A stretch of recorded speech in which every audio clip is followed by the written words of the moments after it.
it all winner for this. It's the biggest race we have all year long. The icons of this sport have all starred on its biggest stage. It's the great American race. Trust me. I won the Daytona 500. I won the Daytona 500. Pull them belts tight one last time, boys. Light the fire.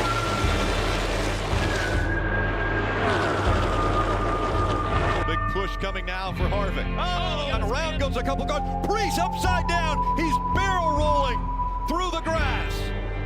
You got plenty of money. Don't need that to keep racing. Is it worth the risk to keep on going? Sure, to win.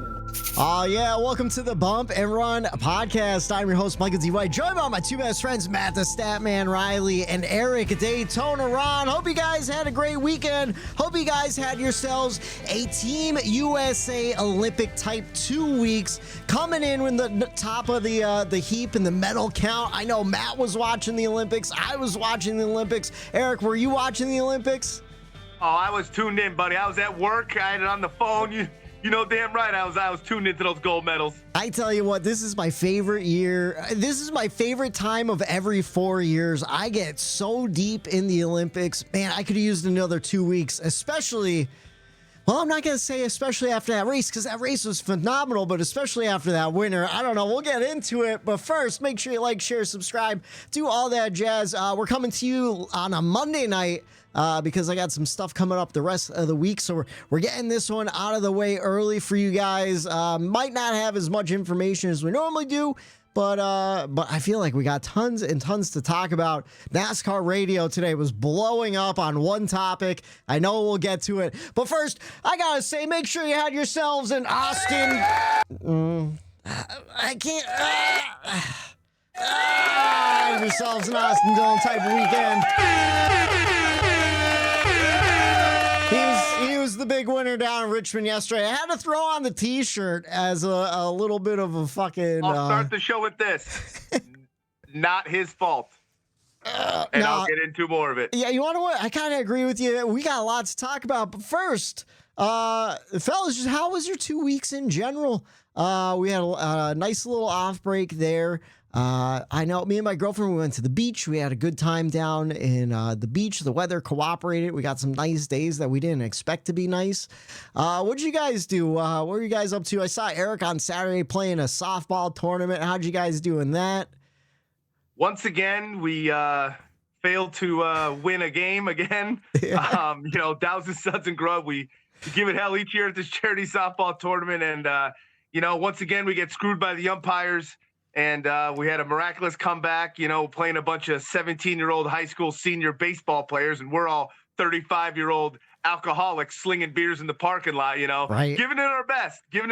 And, I'm hurting today. I didn't go to work. I got a couple battle wounds. Oh no. My God, Eric.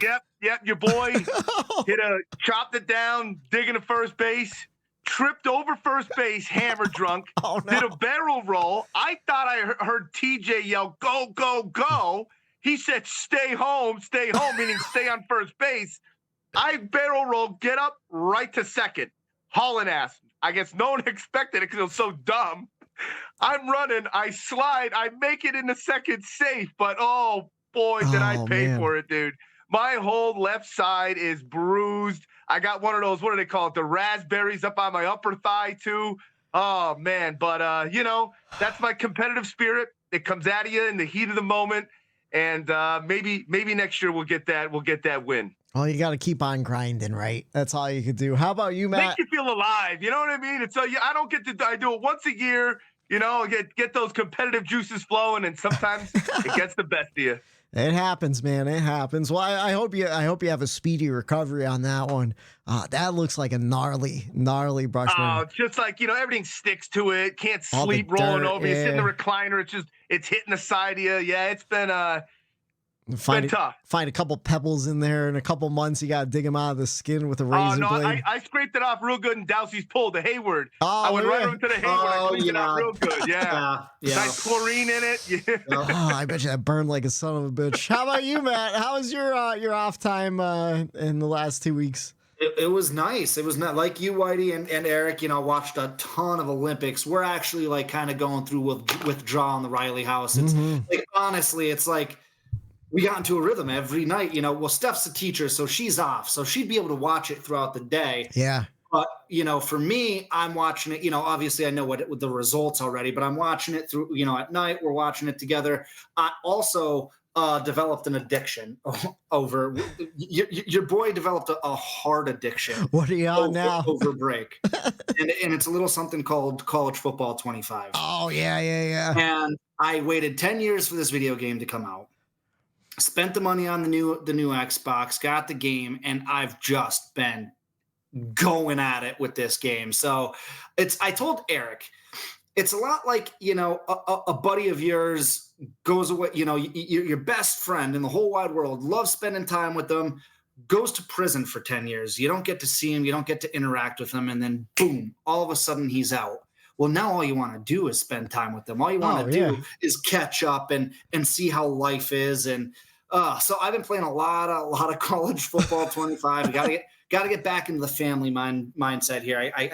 I'm risking divorce each day that goes further into this addiction. So the dog was off the leash for a couple weeks here. Yeah, the dog was definitely off the leash for a couple weeks. Is that why we have a hard out at 8:30 tonight, or is there a different special event? You got to go send some DMs to some recruits. I have to put a couple calls to some recruits. Yeah, I gotta.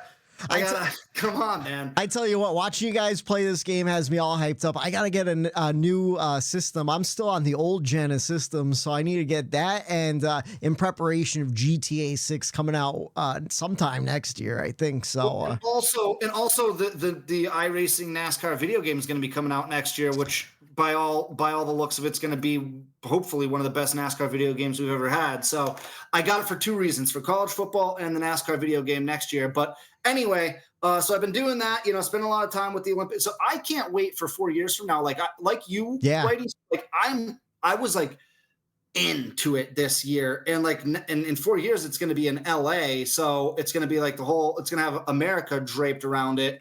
And loved that. Got to spend time with my dad every year. First couple weekends in August has the family deck party. Some family members coming from out of town. It's an excuse to drink and catch up. So we did that this past weekend. Really enjoyed that time. He had bourbon. He had him and his neighbor Robbie, who's essentially like a family member to us at this point.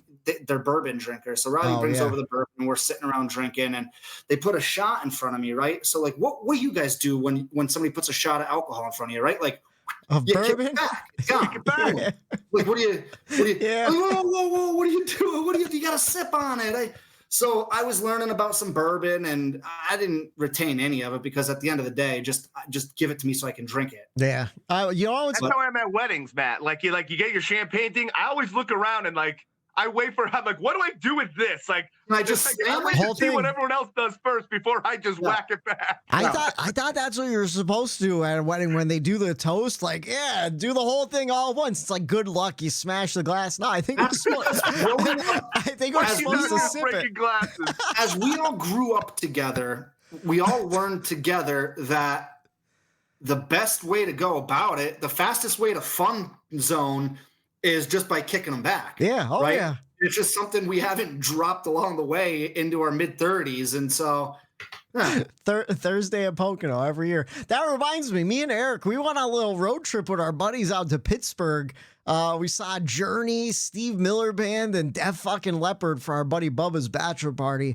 I forgot we did that over the break. We did a lot of cool shit, all of us. So I hope you guys at home enjoyed your break too. But we're back into NASCAR, and surprisingly, I didn't think when I started doing the outline today, I didn't think there was a whole lot of NASCAR news to talk about, and there certainly is. So let's jump right into it.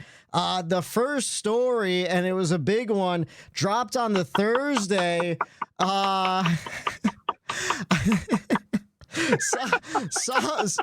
We've been waiting for this announcement for what, 2 years now? 2 years now? 3 years now? If you're listening at home and you don't understand why we're excited yet, some of you might have saw this one coming. We've been praying for years. Just announced Corey Lajoie will not return to Spire Motorsports in 2025 for the NASCAR Cup Series season. And I have a little live audio from Corey Lajoie, an exclusive bumper run statement. Eric, I want you to pay attention to this one. What's up, man? What's up? How you at work? Got fired yesterday. For real? I thought you had a day off yesterday. I did. I went in there to pick up my check. Fired me on the spot. God damn. You got to be a stupid motherfucker to get fired on your day off. But Corey Lajoie pulled it off. He got the boot from Spire. What do you guys On what do you guys think? vacation, he got fired. Could you, like, the first 4 days of vacation? Now he just sat at home for the next 2 weeks watching the Olympics. Like, what do you do in that situation? You get off your ass and you find a fucking dog. Wait, what? How? No, that was the best. Like, not only the news, and then, like, so we all talked about the news, obviously sent it back and forth. But then I would say a good maybe like 5 minutes, there was like silence. Matt sends a text. Oh my God, he got fired, ... on vacation. like when he put, like, Matt, when you put that into perspective, like on vacation, I'm like, oh man, like that's a double burn. Imagine being on the balcony down in Ocean City, you're kicking back some Coronas and you get a phone call. Hey bud, hate to do this, but you don't have a job anymore. Well, thankfully, but you still have to come in for the next 12 weeks. And please, it's shit equipment, and we're just gonna give it hell now. And please don't wreck anything while you're here. Could you imagine having to do your job for weeks after getting fired? Thankfully, though, Corey Lajoie does have a backup plan because him and his dad make all of the seats for NASCAR. So I'm sure he'll be pouring whoever he replaces him in that 7 car's new seat, too. Imagine that, having to go to the Spire shop and pour a new seat mold for the guy in your car.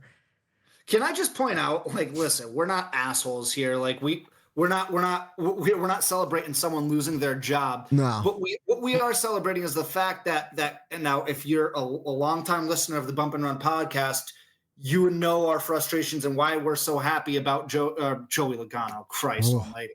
About, that was a Freudian slip, about Corey Lajoie. It's because, like, he always thought like he deserved better, but he never performed. And like I feel like we were the only ones who saw that. For but then years. Once he got fired and I started seeing the reactions of NASCAR fans on Twitter, it's like, okay, we all shared the same sentiment. Like, guys gotta go. Like, the guy, we were just outspoken about it. Yeah. We didn't hold back when it came to like the truth of what we were seeing with our own 2 damn eyes. Other people thought that like the car, Spire, something was on the horizon for him. We all saw it. We knew after this Chase incident, especially, you fill in with that car and ride and you don't do anything. Like, the context behind it, yes, there was a lot leading up to this. So, and any new listeners, we are not rooting for someone that just lost their job. This dude had it coming big time. Yeah, we're not cold-hearted. I feel bad anytime I hear someone losing their job. It's like, oh, that's your livelihood and stuff. But it's if Corey Lajoie just wasn't so goddamn arrogant about it all the time.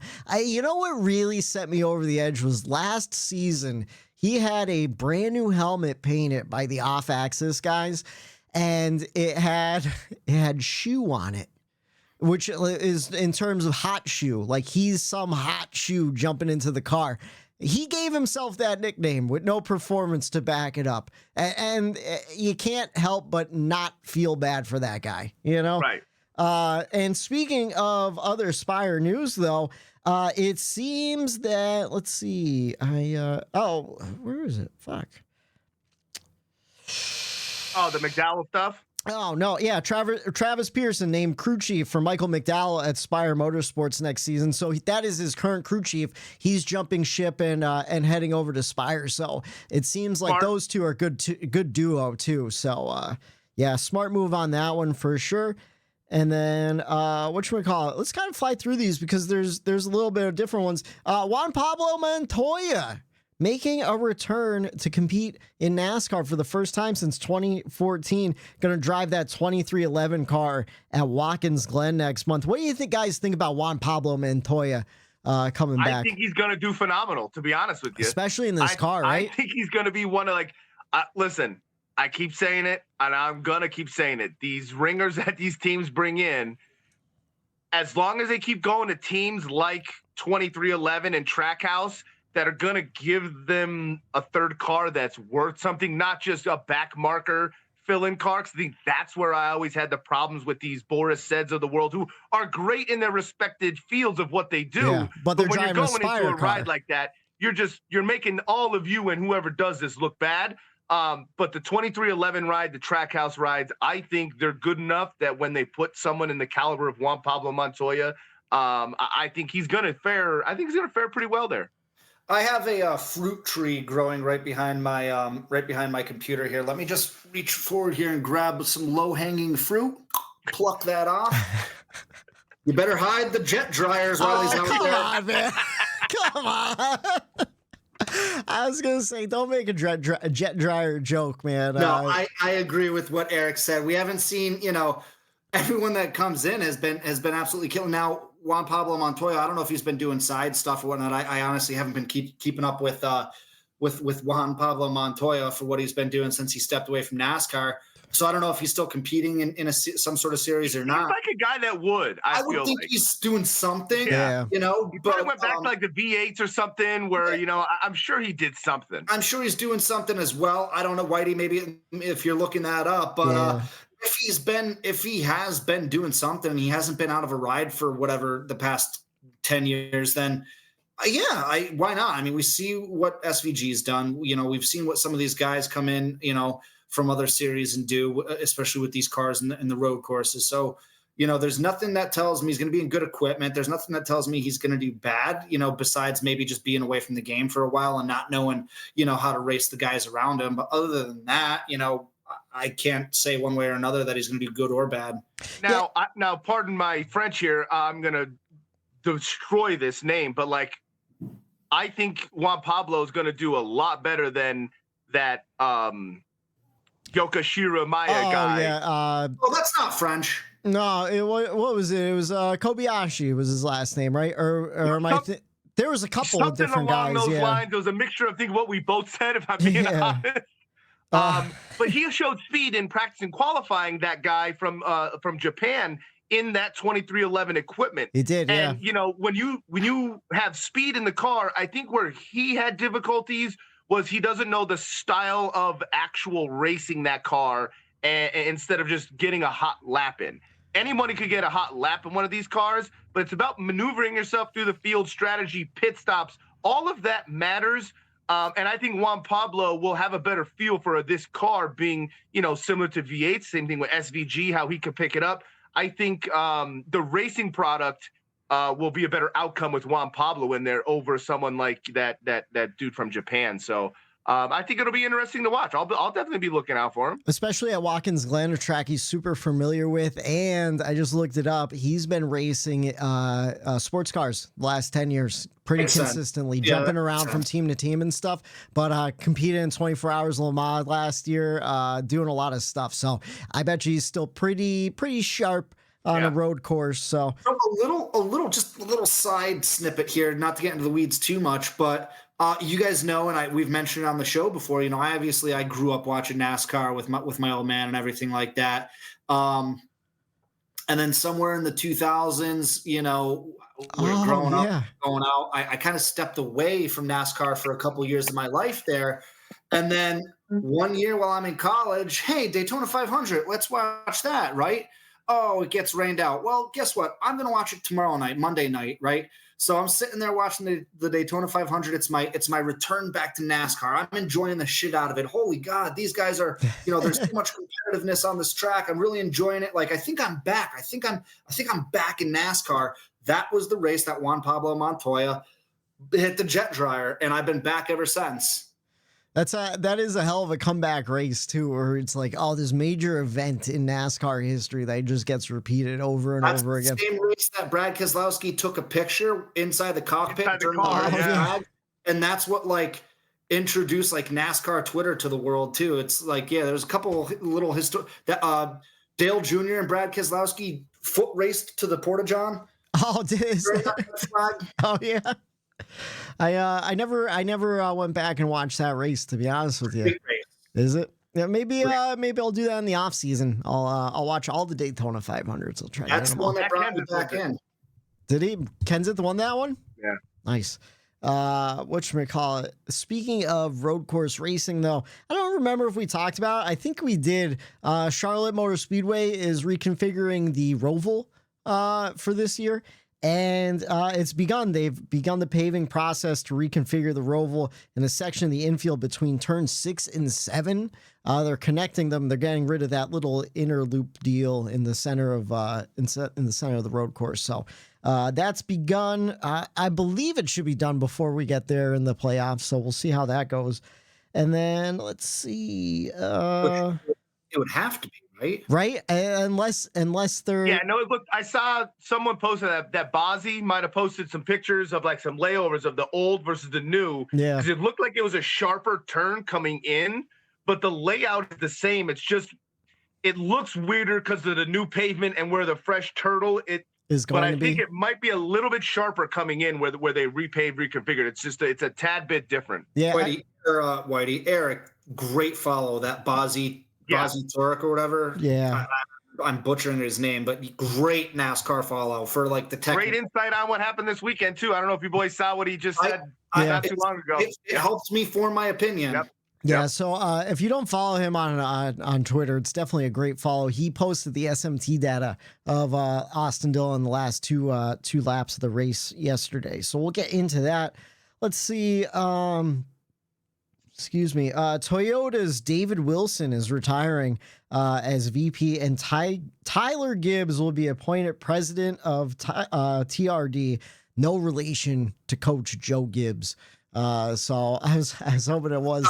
No. Apparently just a crazy coincidence. I saw that news and I saw Tyler Gibbs and like we were on. I assumed it was like Ty Gibbs' NASCAR uncle. Vacation. So like I wasn't diving into NASCAR stories. I was giving myself a break, but it's one of those things that I saw on my timeline, read it, said to myself, "That's interesting," and then kept scrolling. Yeah. So I didn't click on the story, but I did see Tyler Gibbs.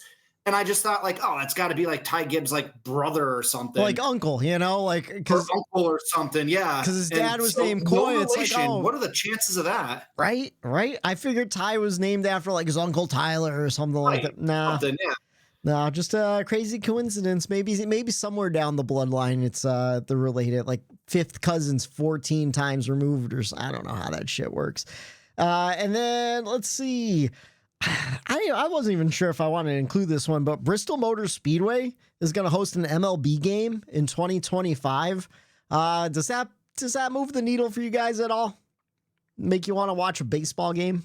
It's cool. It's cool.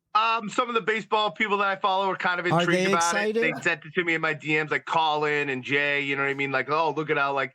I would it's a historic place, man. Like we know it because it's the Coliseum. It's where Bristol, like we know what it is. But like the venue itself, you take that out of it, it's a sight to behold when you're there. It is something that, every sport would benefit from going there and like getting their fan base to see it. I think that is really what captures people the most when they go to Bristol. So let's say you have this baseball game and the baseball fans show up, they look at this place, they watch a baseball game. Yeah. During that baseball game, they're talking to their buddies. Hey, how do they race on this thing? 40 cars in the middle of this. We got to check that out one of these times. That is what I think these type of things do. In my opinion, that's where my head goes. So you get a general fan that's like, whoa, this place is awesome. Could you imagine 40 cars going around here? Maybe that's something we would check out. It's unlike I've been in college football stadiums, baseball stadiums, pro football stadiums, different racetracks. And Eric, you can attest to this, and Whitey, I hope one day you get to as well. Like being in that place, there's nothing like it. Like when you stand at the bottom, like next to the track, and you look up around you, and you look up into the bowl of Bristol Motor Speedway, it like takes your breath away. It's like it's like an engineering miracle. Like it's the place it's up on a hill too. So like when you're not in there, when you're walking up to it, you're looking up Just at massive. it. It's up on a hill. Yeah. So it looks like you're constantly looking up like, oh my God, like we're going in there. Like it does. It sends like I'm getting goosebumps thinking about it right now. Our buddy Jay, who's a huge NASCAR fan, but probably even a bigger baseball fan. Jay, I know you listen to us, dude. Do what you got to do to go see that game, man, because it would be a hell of an experience for you. Yeah, now that you make that point too, where it's like, oh, this could lead more people into watching NASCAR just to see like, oh, I have to see what the cars look like on this. They Tennessee Virginia Tech college football game there a handful of years ago, and I remember making it. I don't give a shit about Tennessee football or Virginia Tech football besides when Notre Dame plays them, and I remember making that like appointment television. Like I've got to see what a football game inside of Bristol Motor Speedway looks like, and it was really cool. Yeah. All right, I'm sold. You guys sold me on it. I'm gonna definitely have to check that out then. And then let's see, three more things. Connor Zillage, I don't know if you guys know the name, but he was on the Dale Jr. Download this past week. He's going to run for Junior Motorsports in 2025, but he was signed by Trackhouse, which I think is a very interesting deal. And apparently this kid is a little phenom too.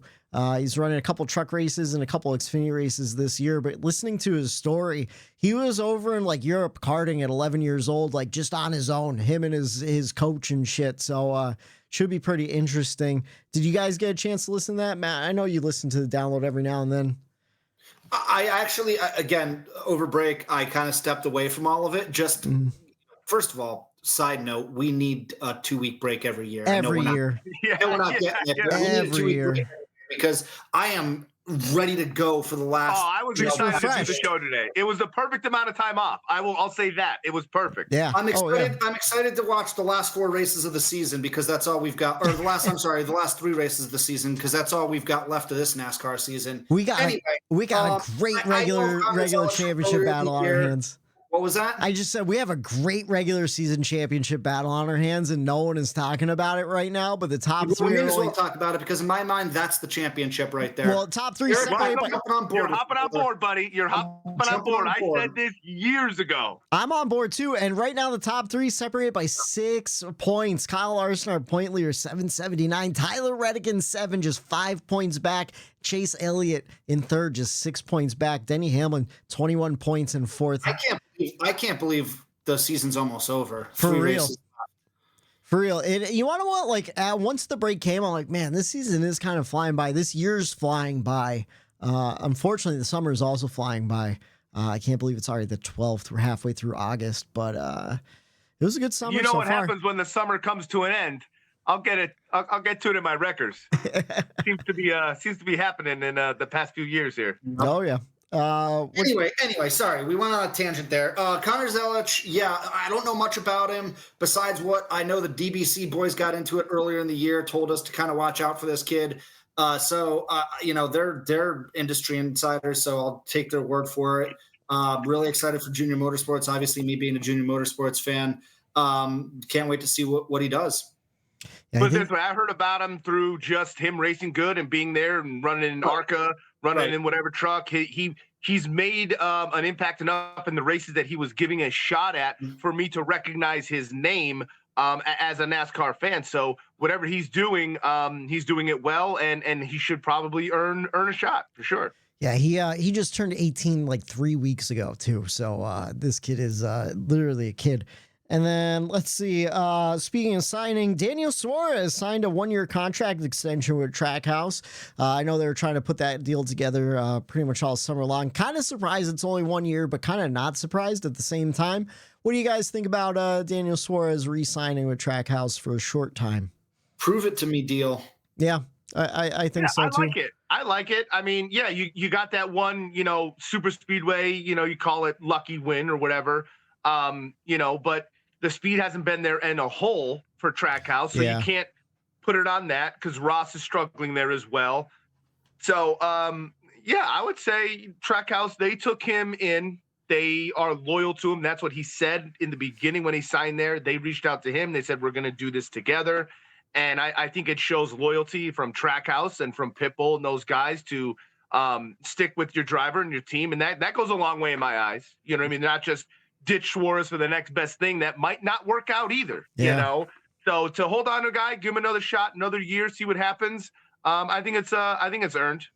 Yeah, I think so too. I think he knows it too, where it's like, I heard an interview with him during practice on the weekend on the radio where he said, 22 was a great year. 23 was a pretty good year. And this year's been abysmal for him, but kind of for the whole organization as a whole too. Right. That's why I think it's worth it because it's not like Ross is out there winning 3 races and in the top 5 every week and he's back there running in 16th, 18th. That's not happening. They're both struggling. The team in general is struggling. Maybe they should focus on their team, who they have, instead of hoarding all these other drivers by signing them. That's the thing. Like, there's a lot of stuff in the Trackhouse pipeline too. I think that puts a lot of pressure on people. I saw too. Like, they're doing a whole bunch of stuff. So, man, I don't know if Pitbull's dumping the money in there, but I know they're like Justin Marks is trying to expand Trackhouse like exponentially, and it's like we saw Tony and all of that. So it's just whoa, pump your brakes there. So he was on the Dale Jr. download with Connor Zillage too, and he kind of said like, yeah, we're trying not to overreach. Where now they're just kind of focusing on NASCAR and the MotoGP, I guess, the motorcycle deal. But they are looking to run a car here and there. It's right. But it's like, we don't want to put too many resources in and then take away from other things too. So they always have a random car at their shop that you're like, what is that doing in there? Yeah. Oh yeah. It's like there's just a Trans Am car in the background. Yeah. They're like, what should we call it? And then the last piece of news, and we'll get into it more in a little bit, but NASCAR says they will review the Richmond finish to determine if any possible penalties. We'll see what happens with that. Listening to the morning drive, they said if you hear the penalty report come out on Tuesday, it's probably not a big deal. If it gets pushed to Wednesday, then like the hammer's coming down. So we'll see what happens with that one. But boys, we got a whole NASCAR weekend to talk about. I didn't see the truck race though, but Ty Majeski going 2 in a row in the truck series. He won the last truck race before the break, won on Saturday night. Matt, did you get a chance to see the truck race on Saturday while you're sipping or doing shots of bourbon when you should have been sipping them? It was on. Yeah. It was on. It was on. Yeah, I didn't get a chance to watch it either. I DVR'd it. I just never got to go back and watch it. But I don't have, unfortunately, anything to add to this conversation. Yeah, I started at 9 a.m. on Saturday and I went during till, that I don't baseball know, 12, 1 at night. Everyone came back to my house, had a fire, looking at the stars. So it was Saturday was a blur, put it that way. So I did not catch the trucks. That softball tournament doing you dirty. Good thing it was for a good cause. And then we had a cup race. Austin Dillon led 4 times for 35 laps. Honestly, pretty impressive out of that 3-car. This season. We saw 4 cautions for 26 laps, 26 lead changes among 9 different drivers. The race lasted 3 hours, 3 minutes, and 19 seconds. Perfect length for me. Like that one felt like a good distance race. Your top 5, Austin Dillon, Denny Hamlin, Tyler Reddick, Bubba Wallace, and Ross Chastain. Boys, let's jump into the race grades, and we'll start with Statman Matt. What'd you think about the race? Hey, real quick before I get into that, I'm trying to go back and look at a text message that Whitey sent last night. Oh, geez. He did it again, ladies and gentlemen. Oh, yeah. Yep. And we were on it. I was on it quick. We were on it like flies on shit, Matt. Yeah, both of us. I'm having a hard time finding it. Oh, here it is. Whitey. This is from Whitey to Eric and I tell you what, and this is at 8:29 last night. So an hour before the race ended, by the way. I tell you what, don't mind this being a night race on a Sunday. As long as it goes green, it will be a nice early bedtime. It was a nice early bedtime. And it went green for the most part. The controversy of the season happened because of you. Listen, that caution would have came out whether I sent that text message or not. When Ricky Stenhouse Jr. and Ryan Preece are involved, which Ryan Preece is a lock. If there's someone that's going to spin with 2 laps to go, it's Ryan Preece. Is involved in every single fucking one of them. I tell you what, too. This one, I didn't get a chance to actually check this for sure, but I'm pretty sure Ryan Preece and Ricky Stenhouse Jr. weren't even racing for position at that point. I saw. Did you see it? It was the dumbest spin out I've ever seen. right too. in front of the leaders too. Someone said it on Twitter that they weren't racing for position, and I didn't go back to verify it, but I kind of believe it. I believe it. Ricky just drove in way too deep. Either he lost his brakes, something like downshift at that point, Ricky. You downshift, slow your car down, make the turn, guy. There's 2 laps left. I was watching on my tablet on the couch. Bree was playing video games, and I just go, "Oh no, Ricky!" And she couldn't hear it. I had 2 moments last night that I don't know if I woke him up, but he was about to fall asleep. But yeah.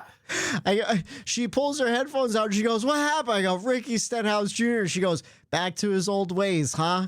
I go, "Yeah." She hasn't watched race in like 2 seasons and she knows. That's great. Let's talk about it. So I am not going to let the last 400 yards, I told you guys this, I'm not going to let the last 400 yards of that race ruin my grade in any way. I absolutely loved what I saw last night. Out of Richmond. A-plus race. I can't believe I'm giving Richmond? Richmond? Richmond. I'm giving Richmond an A+. Well, what you got that right? I am. I thought it was a great race. I loved the option tires. I thought it was great. About it, it worked like it needed to. Let's fast forward before we even saw an option tire hit pavement. That first stage was great racing. Like, we had actual passing, we had battles for the lead, we had multiple grooves. You can race on the bottom, you can race on the top, you can make passes. People were driving clean, which is funny because of what happened at the end of the race. And we just had a great race. And then the option tire got introduced by that 99 team. We saw, and was it the 99 and the 34 at the same time, or was it just the 99 first? I think it was just the 99 first, and then I think at some point Suarez and McDowell were both on the option tire. I think just like you saw it work. You got about 35, 40 laps out of it, which is the intended, I think length, somewhere in that nature.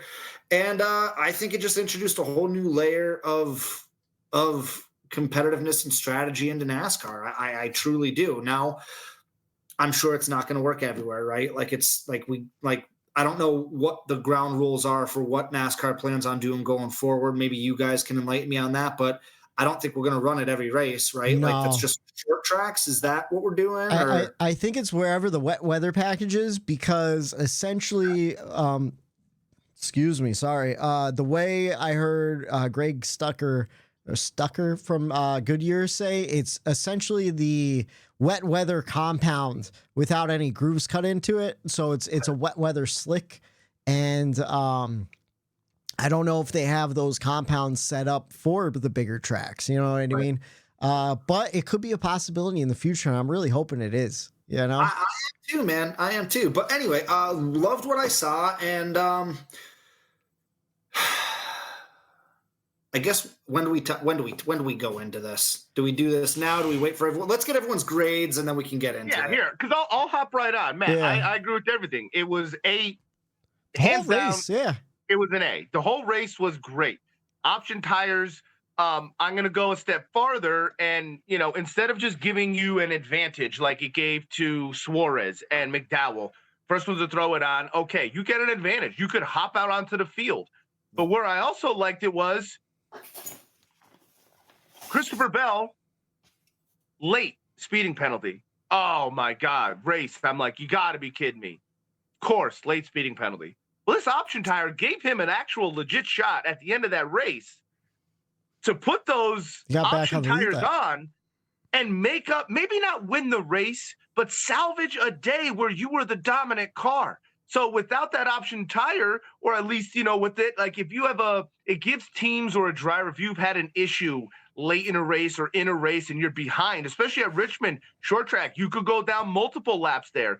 This tire allows you to save your day. And if you are a guy where you're Chastain, Wallace, Buescher on the back end, and you need to have a good finish and you have something go wrong during your race, throw the options on, make up ground, hope for a good caution, and to get up there. So I like the option tire for that reason too. Not only to give you a jump start on the field, but hey, this allows you to come back from a mistake as well. So yeah, all around, I thought it was great. And I was going to mention it, and you did already, Whitey, was the time of the race. I thought it stayed green. The time, 3 hours. It was just overall, I was thrilled with Richmond, especially for a 6 o'clock start. Right? I'll tell you what.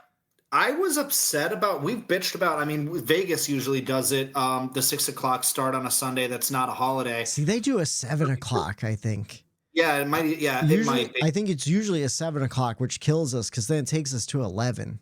I didn't mind the 6 o'clock start. Nah, I liked it. I liked it a lot. I really didn't. It gave us that transition into a little bit of a night race. Yes, the hot, the cool added strategy into that as well. You know, so these teams and these tires, these crew chiefs had a lot of information to sort through during that race. It was over by 9:30, 10 o'clock. Like if you watch I watched the post race because after an ending like that, you have to.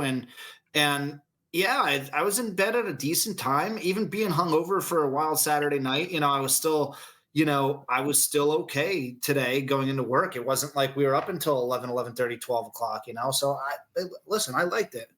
I tell you what, too, it doesn't matter what time the race starts. I'm not making the green flag. I was still cutting the grass listening to the MRN broadcast as the first couple laps. Did they move up? Because I missed the beginning of the race, too. Because when I said my fantasy lineup, it said race locked at 6:15. No, the race had started at 6 o'clock. They must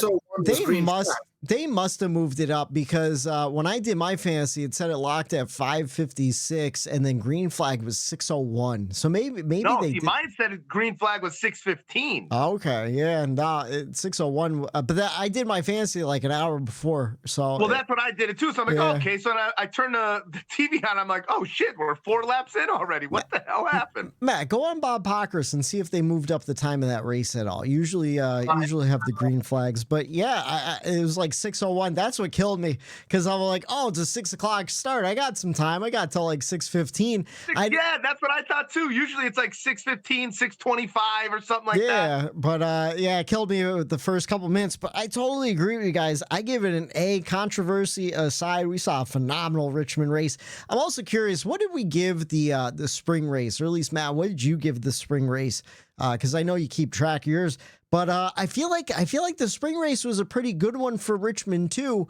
Where it was definitely full blown strategy. We were ready for it though. Remember, we knew what we were getting into, and it was actually a half decent race as well. Like Matt said, stage 1 was great without the option tire. But I gave Richmond spring race an A-. So yeah, great. Yeah, great race. So, I'm still looking for.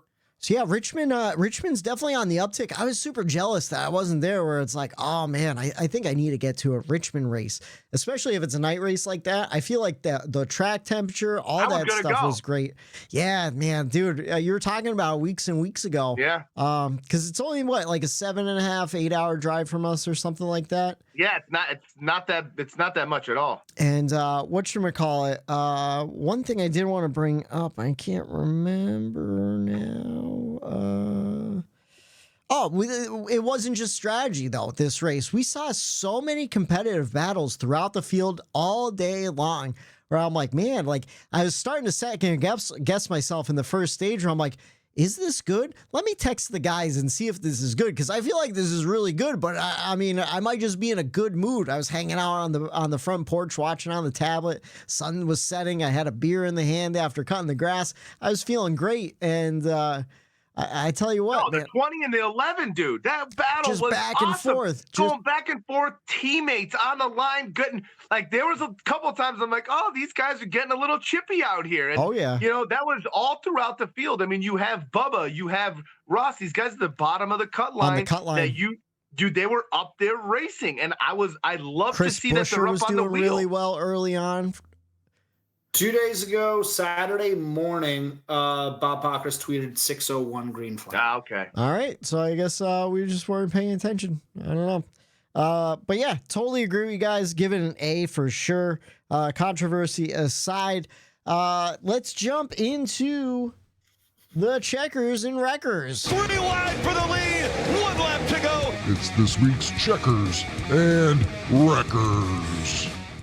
All right. Since we started with Matt for the race grades, we'll start with Eric on the checkers and wreckers. What'd you like? What didn't you like? We talked about this option tire and how much, it affected the strategy and added a different layer. We are avid NASCAR fans and we watch every week and, we know what to look for. But sometimes new product, new style of race with this option tire, I thought the booth killed it. There was no confusion on my end when I was watching the race. I felt like they kept the viewer in tune of what was going on, who had the option tires, why the option tire was there, how long it was going to fall off. The bar on the side too, showing the red versus the yellow. Yeah. I like that, on the side, so you could tell who is on what option or the main tire. So I got to give credit to those guys. That's not an easy thing to do, to keep track of. Strategy alone at Richmond is hard to keep track of. So not only did they have that to keep an eye on, the changing track temperature from day to night, what teams are doing there, what's the strategy call on that, and you throw in the option tires there too. It was just it was a full night for that booth, and I thought they handled it well, and they did a good job in their first week back. So shout out to the booth. I tell you what, I feel like no one does a better job at explaining race strategy than Steve Letarte does. There's not a single person on planet Earth. He breaks it down so well. And something interesting he mentioned about Richmond that I never knew before, and I don't quite understand.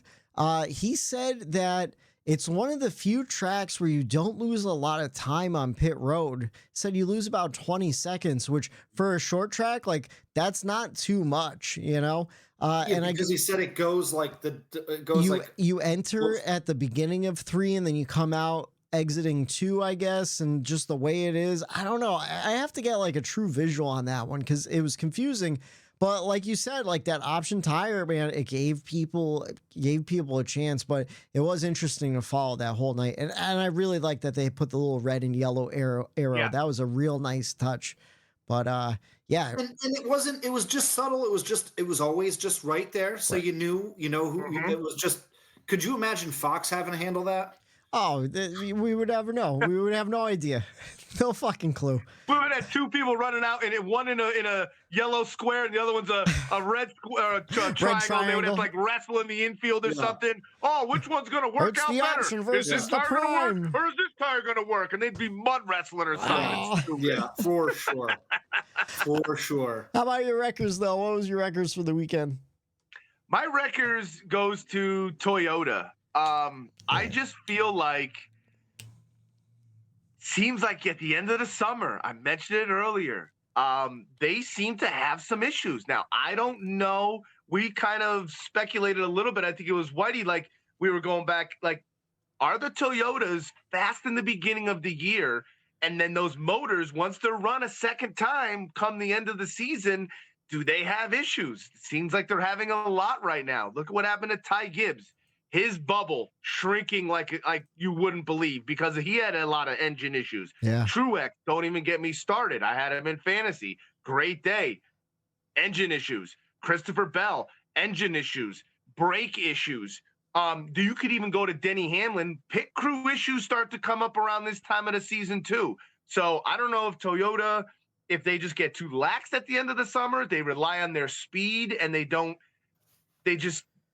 lose focus in a way, but I think they just need to tighten ship. You can't let what happened to them last year again. And I'm kind of seeing it happen where it's like, do not be the dominant team for most of the season and let that slip out of your grasp of being the regular season championship. It's right there and you're letting it slide right through. So I don't know. I just think they're having a lot of issues now in that Toyota camp.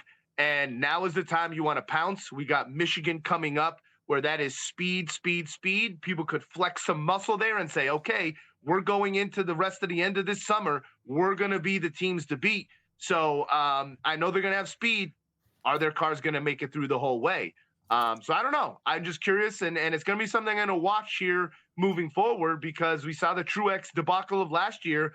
Will that happen again? Christopher Bell, is he getting those Kyle fucking Busch motors from a few years ago at the end of the season here? Like, it seems like it happens more often than not at the end of a season. Toyota lets these little bugs and little things kind of creep up out of nowhere, and you don't want them to turn in from a little creeping up to a big, huge ordeal. So that's my Wreckers. It's got to be nerve-wracking for those drivers, too. I mentioned it in the last place. Let's just jump to that. Martin Truex Jr., he got last place. He blew an engine. He was the 4th JGR driver to blow an engine this season. Like, all 4 of those guys lost an engine at some point during this season. So, and now, to put that in perspective, engines would blow, but in recent years, it is unheard of for engines to go like that. Maybe one here or there for something crazy. But like you might lose a cylinder or something, you know, like finish a cylinder down. 4 is there's an issue. You know what I mean? So, but now, are they pushing too hard? Is that something that they're doing, trying to find that speed, or is it TRD? That's what I'm nervous about. Like, I don't know. Who's pushing the envelope? Yeah, because whatchamacallit, 2311. Wilson's stepping down. Yeah, maybe that's why he's like, oh, we're pushing the envelope a little too hard, getting that pressure put on him as a president. You know. It's like, why do we keep blowing up at NASCAR races? I don't know about their other series. I'm sure. Didn't they just have? What is it? I'm pretty sure. Didn't they just have to recall like 100,000 Tacoma motors or something like that for blowing up, like in consumer cars? I'm pretty sure it's the story right now. I don't know. I'll have to look that one up. How about you, Matt? Though, what's your checkers and wreckers? Let's stay right with it. My wreckers is going to the 19, specifically the pit road, the team. Mm-hmm. You know, Martin is week in and week out showing speed. He's week in and week out in position, running top 5, top 10, threatening for the lead. And week in and week out, this was just my records like 2 or 3 weeks ago. Like, it's the 19 team fucking up again. And like, they're lucky like Martin like doesn't have like a violent bone in his body, because like anyone else, like could you imagine KFB having that pit crew? Like, he would have lost his mind I would have lost my mind at this point. You know, Martin's a better man than I am, because I would have flipped my shit. They just keep screwing him. Like, they lowered the jack before the tire was secure last night, screwed him. And then, I guess hindsight's 2020. Like, he would have blown an engine anyway. Maybe not. I don't know. Maybe he was pushing a little too hard, trying to make up time from the screwed up pit stop, and he blew an engine, or wasn't paying attention, or rushed through a gear shift, or whatever it might have been. But like we've got 4 races left, or I'm sorry, we've got 3 races left, and he's only 80 something points to the good. 84. That can disappear quickly, very quickly. Look at Ty Gibbs right now, especially with the Daytona thrown in there. Look at Ty Gibbs right now. He walked into this weekend around 80 points to the good. He walked out 40. You know, so like you can get cut in half. Yeah, in Michigan, and so they got to stop screwing around, because we obviously want to see that dude go out on a high note. I specifically want to see that dude go out on a high note, and Daytona, you've almost got to assume at this point you're going to get one more new winner. Yeah. So you just got to be careful. You got to be careful you don't get jumped in points, by 2 cars, which at this point. You got to think, though, that's a track that Marty could easily win, is Daytona. Well, so Marty could easily have 4 or 5, maybe not that many, but he could easily have probably he's there 3 at or the 4 end wins at this all point. The time. Like, they talk about his finishes at super speedways. But if you look at the last 5 laps of a super speedway race, there. I feel like he's there. Yeah. But it's not only that, but like Marty should, like, he's running well. It's not like he's not running well. Like, he should have 3 or 4 legitimate 3 or 4 wins at this point. But just for whatever, something happened, whether it was a pit crew or got taken out or whatever it might be. So like, and listen, I'm not taking all the blame away from Marty as well, but at some point, like, this black cloud that's been over him has got to go away. Now, that's what happened to Denny. Matt, it's the same thing. Matt, I got to give you a ray of hope, because Daytona is not the regular season finale this year. The lady in Darlington black, is. Darlington is. Ah. And how great of a track is that for old Martin Truex That's right. Jr.? It's Well, also that's the great. season finale. That is the season That's the finale. championship race is Darlington. Yeah. Season finale for the regular season championship, the one we all actually care about. Yes. Why, is there something going on after that? There's this weird thing called the playoffs. I don't know. Oh, no, I don't acknowledge that. Yeah. And no one pays attention to that. It's, It- you know, no, this is the brunt of the season. It all comes down To who this- did the best over these 26 races. Yeah. It's And going to be tight. Yeah, But- it is. It's going to be real tight. But I love that NASCAR has a 26 race season. It's perfect timing it too, is. because football season starts and kicks right off. The problem is though, we were just talking about those Toyota engines that in June 2024 Toyota announced a recall of over 100,000 2022 and 2023 Lexus LX SUV and Toyota Tundra pickup engines. So we'll see if it can last all 500 miles at the Lady in Black. Also, you have to worry about new winners and one Eric Jones at the Southern 500 because no matter how bad Legacy might be doing, Eric Jones can make it up there. no matter how bad RCR is doing, you can pull one out of your ass. Austin Dillon at Richmond. Does that lead me into my checkers and wreckers? My checkers real quick was just the 99 team of Suarez just being the first ones to jump on the option tire, having it really pay off. You know, he gained 15 spots, and I know he was kind of back and forth because at that point he was off the same, like the strategy cycle of everyone else with the option tires. But I just like that they were willing to go for it. They had nothing to lose. They've got to win, and they the whole field, the whole NASCAR community, the whole world was watching to see what happened with that car, and it did exactly what we needed it to do. So checkers goes to that team for trying it out and having it work. And listen, they finished 10th, so it worked until it didn't, but then it worked again. So, I mean, then there was some shit at the end there too. So maybe 10th was probably a little generous, but I liked that they gambled and they tried it first. They were the first ones willing to do it. Someone had to be, and it was them. And yeah. And that leads me to my checkers and wreckers. You mentioned Austin Dillon and Richmond. I'm gonna pause on that. My wreckers goes to the. Well, no, actually, I have to do my checkers first because they lead into each other. I'm giving it to RCR and Austin Dillon. Honestly, not because of the move, but because of the race they actually ran, the actual racing weekend they had. Fastest in practice.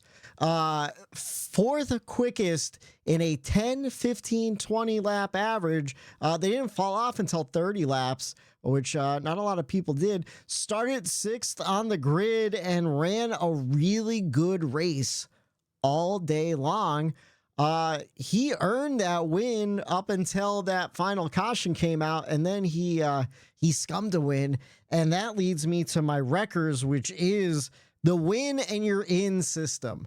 Because, yes, Austin Dillon definitely earned the win before the caution. I don't think he earned it in that controversy.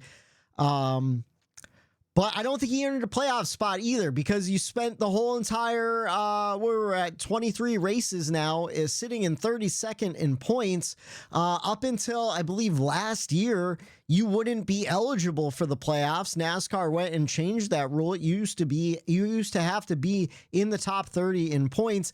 Personally, I think you should be in the top 20 in points to make the round of 16 playoffs. In fact, I wish it was just a round of 16 points and that's it, because right now I'm looking at who's in the top 16 of points, and it's a lot of guys that I think deserve to be in the playoffs, and I'm going to name the guys who aren't locked in. Martin Truex Jr. is not locked in. Ty Gibbs isn't locked in. He's sitting in 11th place.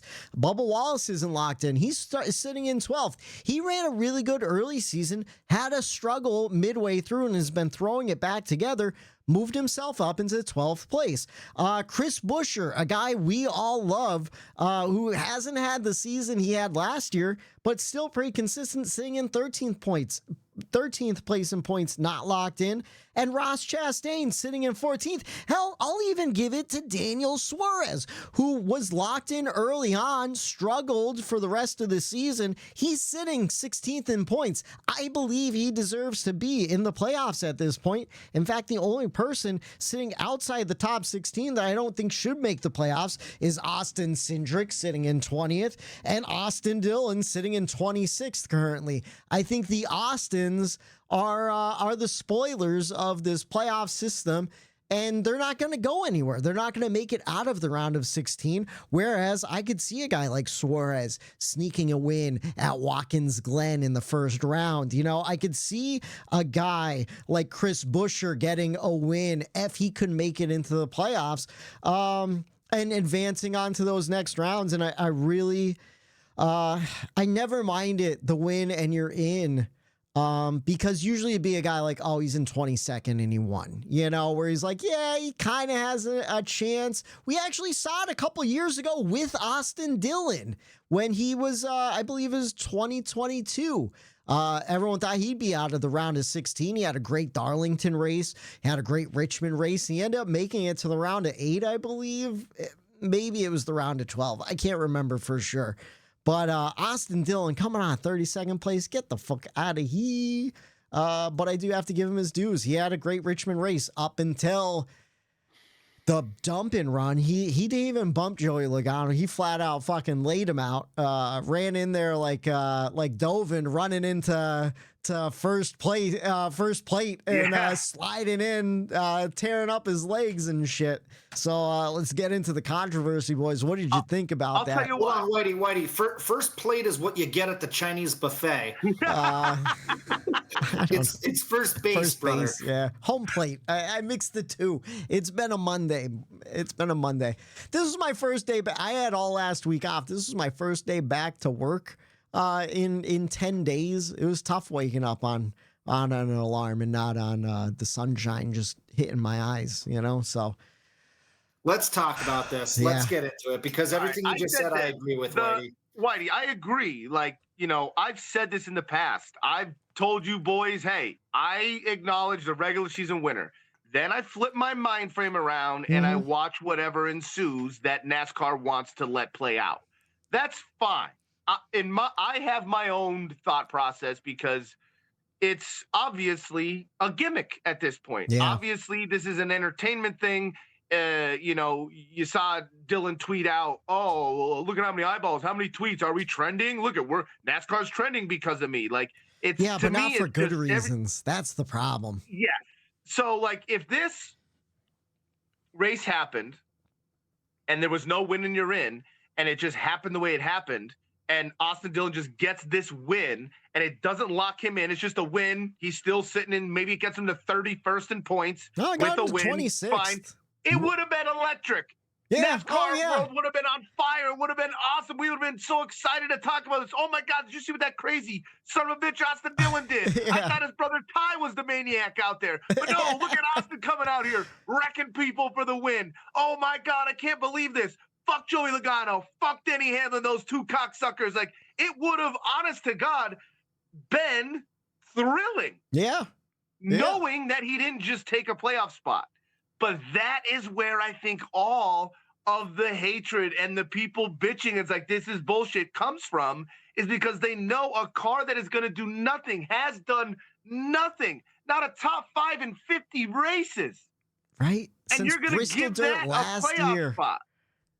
It's just, to me, I've noticed it, so I've changed my mind frame. You could crown whoever you want at the end of this. Yeah. But NASCAR in this format, it's obviously flawed. There's obviously something you have to do, and they keep going the opposite way, where, like you said, it was at 30th. I always thought it should have been up higher as well, Whitey. Right. Now, instead of going up higher to please the actual consistency in the top 16 in points, like you pointed out, they moved it back so that now it's even worse If than you're it was full before. time, you could get it.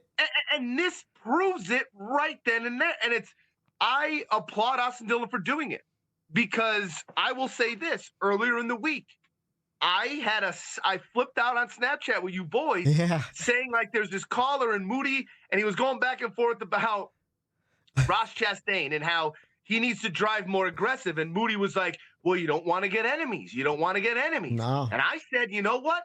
Enemies don't mean jack shit anymore. It doesn't. Truex should have taken Logano out. If that meant anything to Dave Moody's fucking point, nobody does it anymore. Everyone says they're going to pay back when they pay back, and you're not going to win a championship until push comes to shove. That cocksucker that made a shitty move on you 4 weeks earlier is winning the championship now. And what did you do? Nothing. So why not? Why not go out there and do what Austin Dillon did? Because guess what? His sponsors are happy. He has a race win. He's in the playoffs. So you get all of those things. Or if you don't do that, what do you get? Nothing. Yeah. So, hey, I'm all for people doing that and getting aggressive because that is what NASCAR created. I said in the beginning of this show, this isn't Austin Dillon's fault. This is NASCAR's fault for creating the precedent of what is okay to do in this sport of NASCAR and what NASCAR deems okay to do to win and get into the playoffs. Even if it's not deserved, they loved every minute of this. Oh, yeah. And to me, it's frustrating as a NASCAR fan. It's frustrating to me, but I get it. And I don't blame Austin because that is what NASCAR basically is saying. Hey, this is what you have to do to win and go out there and do it. But I would hope it was more of the Bubba Wallace, Chastain, Buescher, ones that are deserving of the spot. If they make it, they will continue to go on. Yeah. But, you don't want to see it out of Austin Dillon. No. That's one you don't want to see it out of. I think even if you take the win and you're in thing and you have a Bubba or a Ross do that move, I still don't think it gets as much hate as this has gotten this move. I still think I would be genuinely upset about it too, but I could talk myself into like I am now. It's like I understand they're on the cut line, This is right here. NASCAR laid it out, said, go ahead and do this. Go ahead. Do you know how hated you have to be to bring the fan base together to defend Joey Logano and Denny Hamlin? And he did it. And that's the thing. I don't even think anyone really hates Austin Dillon or the movie did. They hate that he was in 32nd in points. Hold on. Well, I do hate the move that he did. Yeah. I understand why he did it. It was shitty. And Eric's right. It's not his fault. Like NASCAR essentially pushes not only Austin Dillon, but everybody else to say, hey, do what you got to do to get into the playoffs because it's winning in. But with all that said, like, I understand why he did it. I get why he did it. I might have done the same thing in the same spot. But the move is still, to quote Joey Logano, and I can't believe I'm fucking doing this. It's chicken shit. It's a chicken shit move. Yeah. It shouldn't be rewarded. Like they raced, with overtime, they raced 408 laps last night. On paper, they raced 408 laps, but really they raced 407 3/4 laps because the last, like I said earlier, 400 yards of that race was not. We stopped racing at that point, and it became a fucking clown show, and it's dumb and it's stupid. Demolition Derby. But again, it's not Austin Dillon. Like I'm not mad at Austin Dillon. I'm mad at the product that we've birthed here because of the system that NASCAR has. And I was always pro, like you heard me all day. Some people who don't understand our sarcasm probably are so confused why I keep saying like, oh, there's only 3 races left in the regular season, then it's over. It's because I am now under the mindset of where, I'm finally joining Eric, where I'm not acknowledging the playoffs anymore because it's a fucking gimmick. It doesn't reflect an overall season anymore. It's stupid. It's something that TV contrived, and it's no longer. You get shit like last night where we're no longer racing at the end of races, so you can get quote unquote into the playoffs. It's bullshit. And my eyes were widened last night in real time as it was happening. Like, okay, I get it. Where people have been saying like Eric, that the playoffs are gimmicks.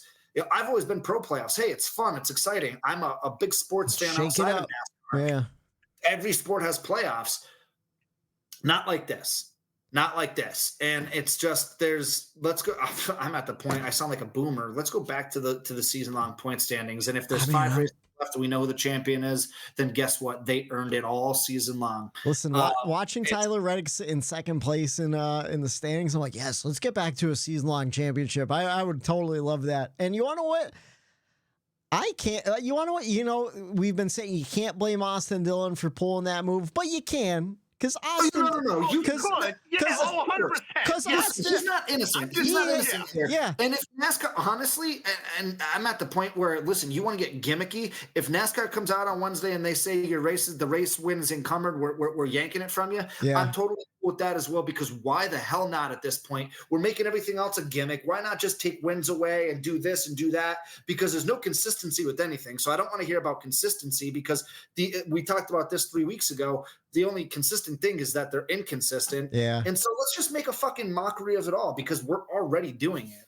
You know what? Okay, you kind of threw it out there, Whitey. I don't know if this is what you're going to say. Sorry to cut you off, but like, the next question is, do you think that the win should be taken away and the race and results should be changed? That's too slippery of a slope.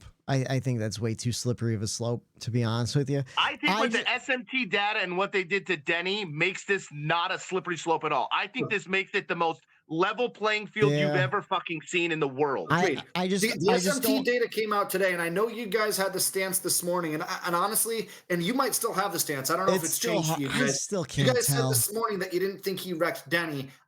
I did. I thought it last night. I went back. I watched it a couple times after you guys said it on Snapchat in our group this morning. I watched it a couple times, and I thought, and then that Bozzy tweeted out the SMT data, and to me, again, you guys don't have to agree, but to me, I think it's plain as day that fucking Austin Dillon hooked left and wrecked Denny and wrecked two guys to quote unquote win the race. That's not.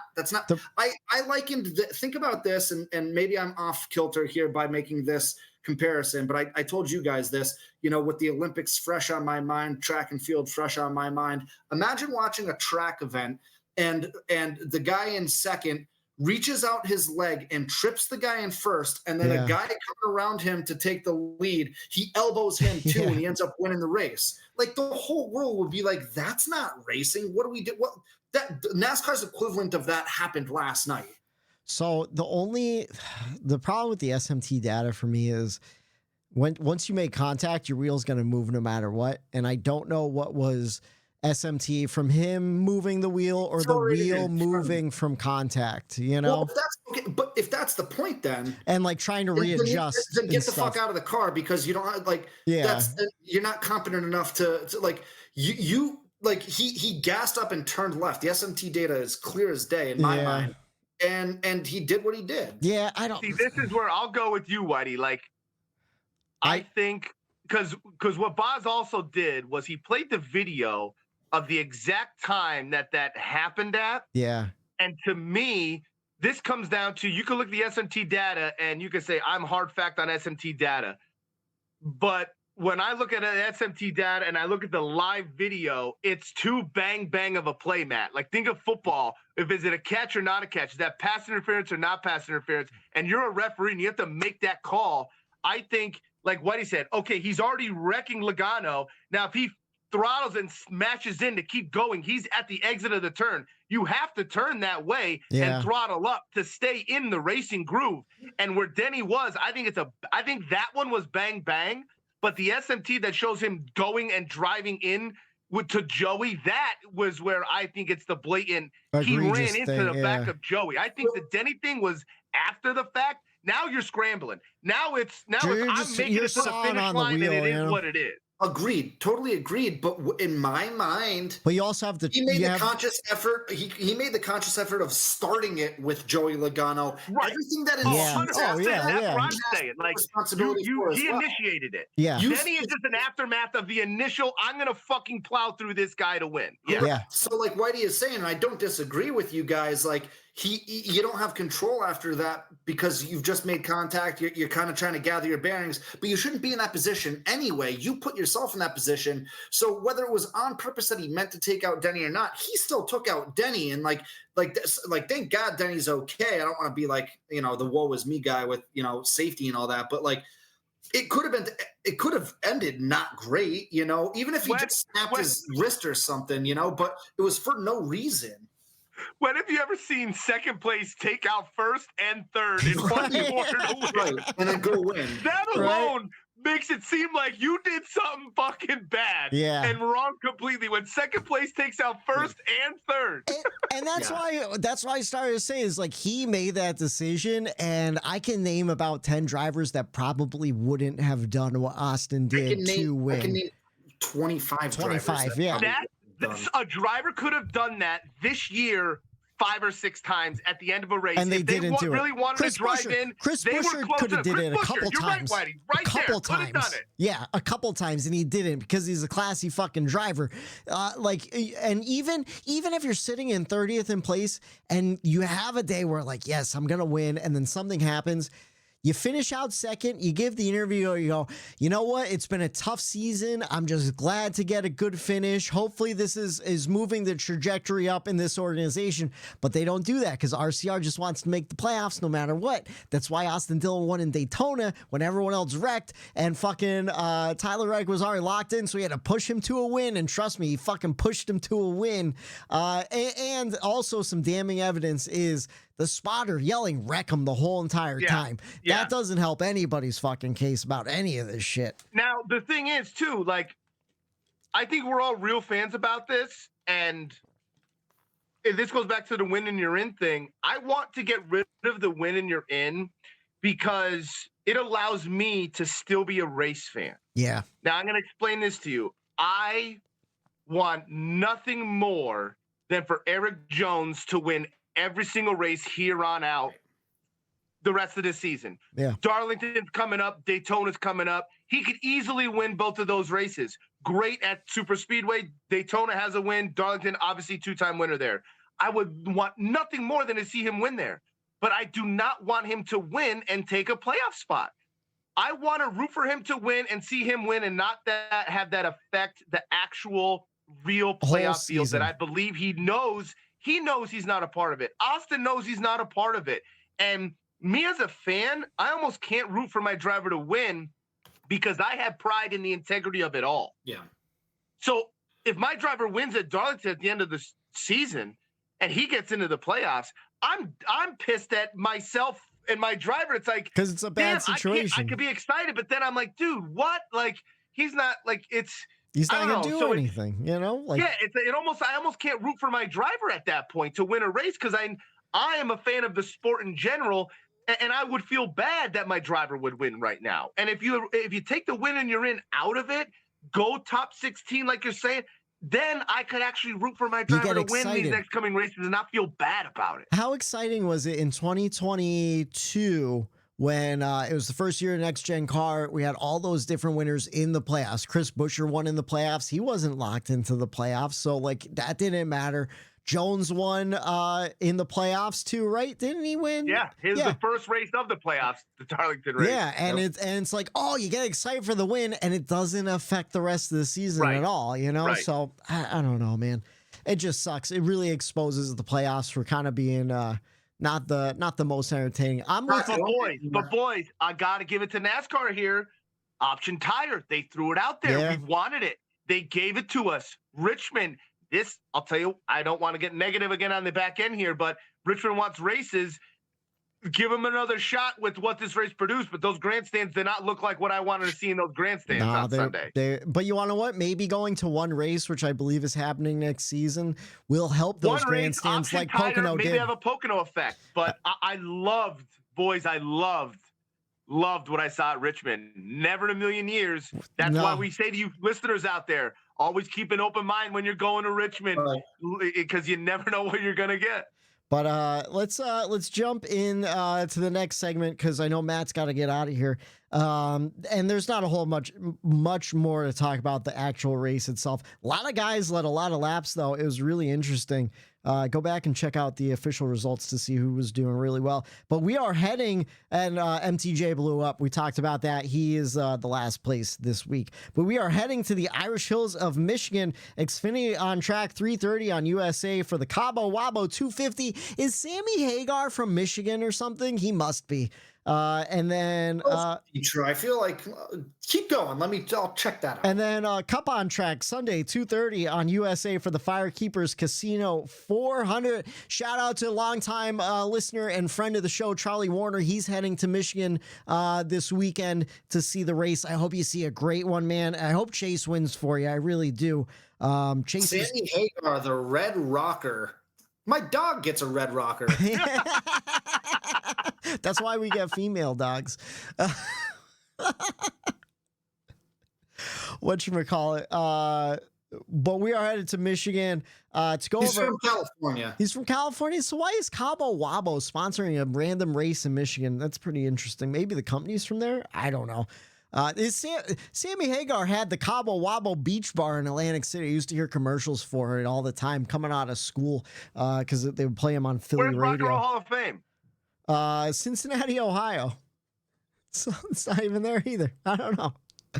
I'm thinking maybe there's a Kiss song, Detroit Rock City or something. I'm thinking in my head like rock and roll Detroit. Just I something. could Michigan. I could kind of get a rock and roll feel from that. I hope Sammy Hagar's there, man. You remember when he rocked Texas Motor Speedway? Killed it. That was fucking awesome. That was awesome. Anyways, that was the one last good thing Eddie Gossage did at Texas. Whatchamacallit? To go over our picks from last week, I picked Alex Bowman. He got me 9 points. That wasn't a great pick for me. Eric, you picked Martin Truex Jr. He also got you 9 points. It was looking great up until the engine issues. And then, Matt, you picked Christopher Bell. Got you 50 points. So you go last. Let's see. I'm going to give it to Eric to go first this week, and I will go second. Who do you think is going to win in Michigan? All right, I said it earlier in the show, boys. Michigan, we're coming back. High speeds here. Going to show a little bit of strength. Who's going to go on and dominate the rest of the season, and who's going to falter and blow more engines? I think this is a big race that some teams could jump out there that need momentum, could use some wins on their side. I'm going to go with the Michigan man himself, Brad Keselowski. Oh, I like that pick. Eric, I was so comfortable that no one was going to take him. I had already put the number 6 next to my name on the note. Damn it. Oh, man. Now that you say that, Michigan does tend to run in that Ford. Ford loves winning in Michigan. I was originally going to pick, 2 Mile Kyle Larson because it is a 2 mile track. That's who I was originally going to go with too, but I'm like, I kind of want to speak something into existence. Yeah, you know? And you want to know what? You're swaying me. I didn't. Don't. Come on. I love swaying Whitey. I love it. Don't listen. Kyle Larson is a lovely choice. It is a lovely choice, but I'm going to go with Ryan Blaney at Michigan. I think that might be an okay pick. I could live with that. I don't know how he does historically. I want Ryan Blaney to win. How about you, Matt? Who are you going with? I wanted to take BK in the worst way. You can have BK if you allow me to take Larson. I'll do a trade with you. Last signs the checks. I'm going with Chris Buescher. I was going to say. He locks himself in. He's got to. He's got He to lock locks himself in. That would be it. I think they help each other one way or another. They're going to be running up front. It's that Ford power, man. It's Michigan. It's RFK. One of those. Like Hendrick going to Charlotte. You know, you just expect something out of them. Right. Yeah, I'm rolling with the 17 of Chris Buescher. He gets himself in, and now there's a couple more people sweating it out a little bit more heading into the last 2 races of the season. I like it. We will see. We're 23 races into the 2024 season of 26 races, and we have 13 different winners. William Byron, Daniel Suarez, Kyle Larson, Christopher Bell, Denny Hamlin, Chase Elliott, Tyler Reddick, Brad Keselowski, Austin Cindric, Ryan Blaney, Joey Logano, Alex Bowman, and Austin Dillon. Who will be the next winner this week in Michigan? Could it be 2 Mile Kyle, who I didn't pick? Could it be Ryan Blaney, who I did pick? Could it be Brad Keselowski getting his second win of the season? Or can Brad Keselowski's teammate, Chris Buescher, in that number 17 Fastenal Ford, get the win in Michigan? The bragging rights are on the line for Detroit. We will see what happens this Sunday, 2:30 on USA for the Firekeepers Casino 400. For Matt the Statman Reilly, for Eric Daytona Ron, I'm Michael D. White saying have a good night. The bump and run. There it is.